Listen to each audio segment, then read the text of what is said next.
Olá, meus irmãos, estamos de volta para o nosso bate-papo semanal, fazendo o estudo do livro dos Espíritos. Estamos no capítulo 4 e hoje faremos o subitem parentesco e filiação. Que Jesus nos abençoe nessa compreensão, hoje e sempre. Vamos lá, parentesco e filiação. A questão é a 203. Os pais transmitem aos filhos uma porção da sua alma ou apenas lhes dão a vida animal, a qual uma nova alma vem acrescentar a vida moral? A resposta dos espíritos é a vida animal somente, porque a alma é indivisível. Um pai obtuso pode ter filhos inteligentes e vice-versa. Obtuso é de pouco esclarecimento, de pouca, entre aspas, de pouca inteligência, né? Então, ou seja, nós temos que considerar que existe a transmissão genética, né? Mas da alma nada se acrescenta. Da alma pouca coisa. A alma, na verdade, ela é indivisível, é de cada indivíduo, pois a nossa caminhada espiritual, ela é individual, né? Nós utilizamos da relação humana, nós utilizamos da relação social, né, para aplicar as nossas virtudes e evoluir individualmente. Ou seja, ninguém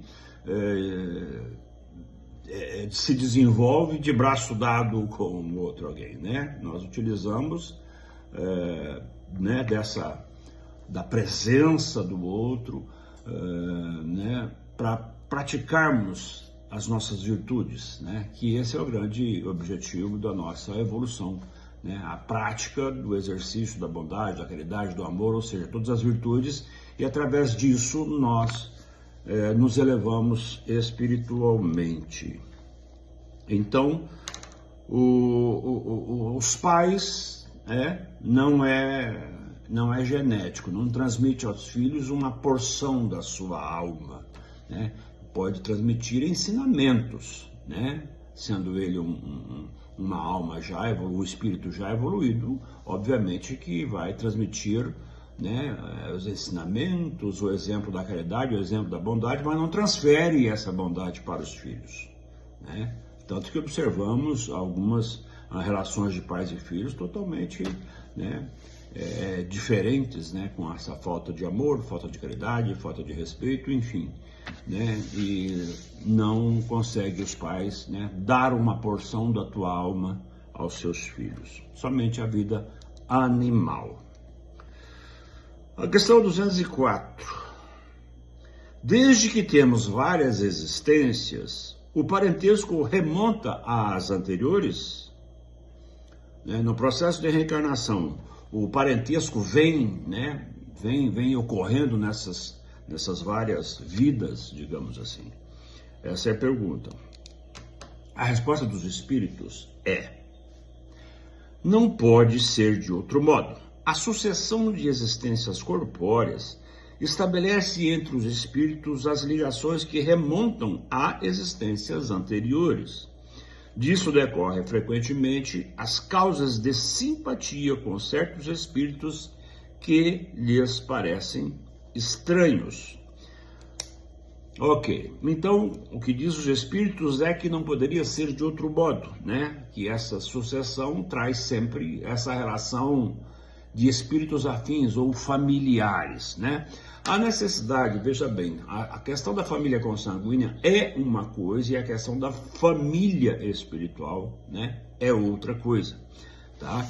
Então, nem sempre os mesmos consanguíneos, obviamente que existe uma grande probabilidade de houver esse reencarne, né, juntos, né, passar por várias vidas juntos, isso porque nós conquistamos através das nossas relações, seja ela por ódio, seja ela por amor, né? Então, geralmente as conquistas desta relação que nos mantém atrelados e presos em várias vidas, é mais pelo ódio, né? Teoricamente é mais pelo ódio. Por quê? Porque através do ódio de ações, o que nós fazemos? Estabelecemos uma relação, um vínculo que deve ser ajustada, que deve ser resolvida, né? Então, quando ela tem que ser resolvida, obviamente que, e se for recíproco principalmente, né? Se os dois lados, né, demonstram esse tipo de sentimento ruim, obviamente que vai de alguma forma, né, num contexto de outra vida, mesmo que seja através de um vizinho, ou mesmo família, ou de um conhecido, de um amigo, enfim, de alguma forma esses indivíduos poderão se encontrar para que possam ajustar, né,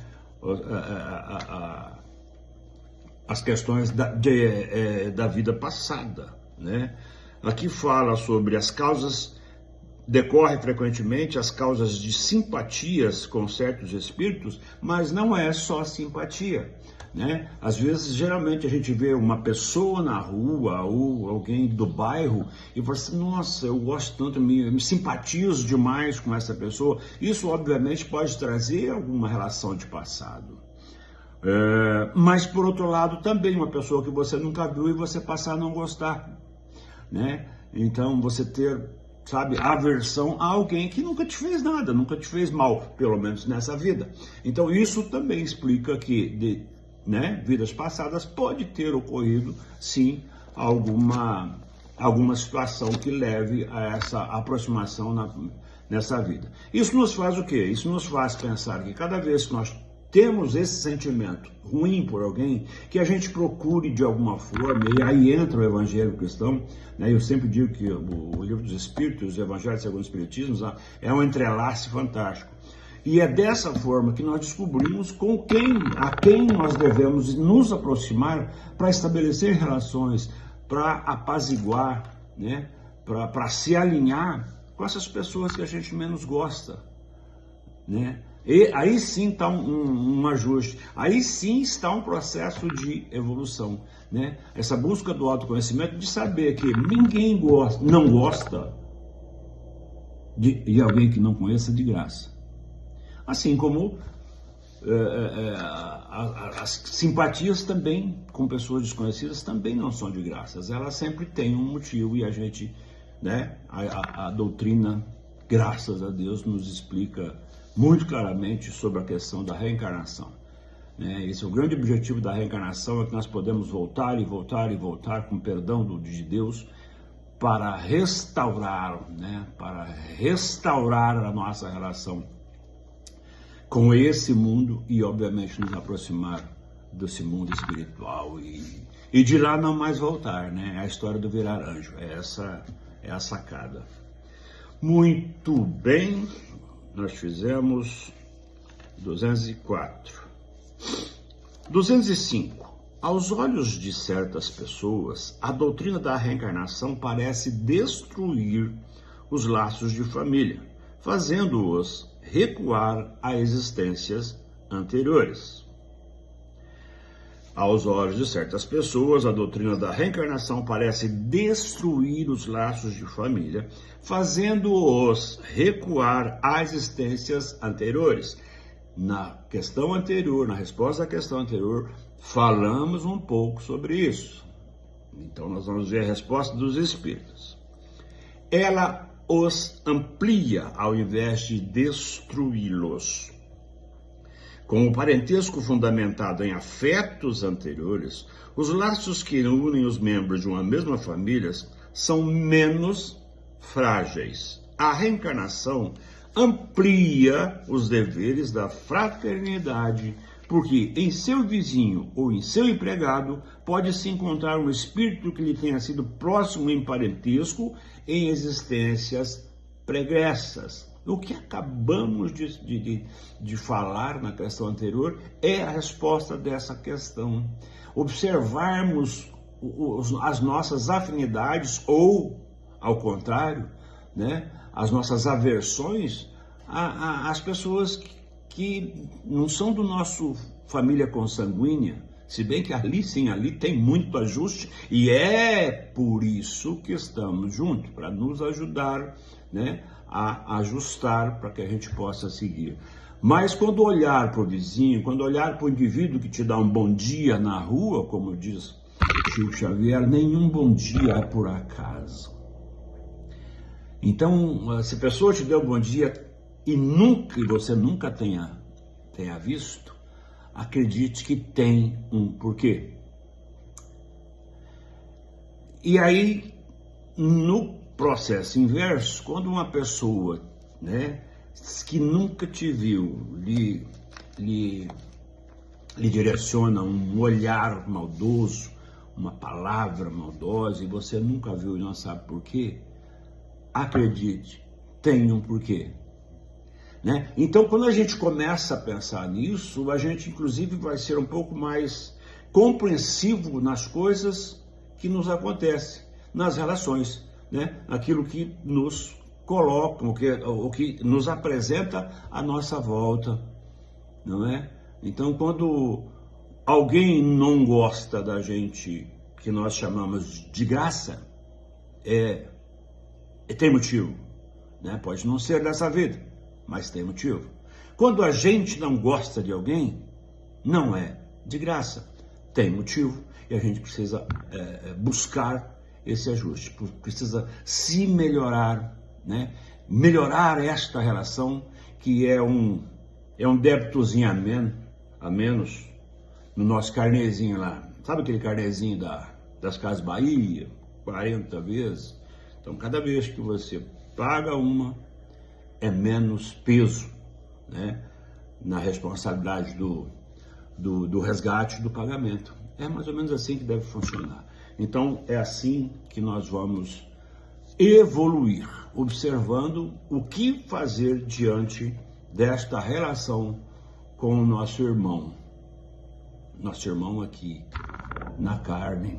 Aqui é o ajuste, né? Na erradicidade, o que nós vamos ter é auxílio da informação, conhecimento do que fez de errado, do que fez de certo, né? Sabendo da possibilidade de voltar para ajustar, né? Então, tudo tem sentido quando nos acontece aqui, porque já sabíamos de que teríamos que fazer esses enfrentamentos. E, inclusive, aproveitando o ensejo, falando sobre as nossas dores, né? Todas as nossas dores que não são de graça e nem por acaso e nem por maldade de Deus, né? Temos as nossas dores porque as conquistamos e as merecemos. E elas são os elementos que nos resgatam, né? Que nos resgatam. Essa é a sacada da reencarnação, correto?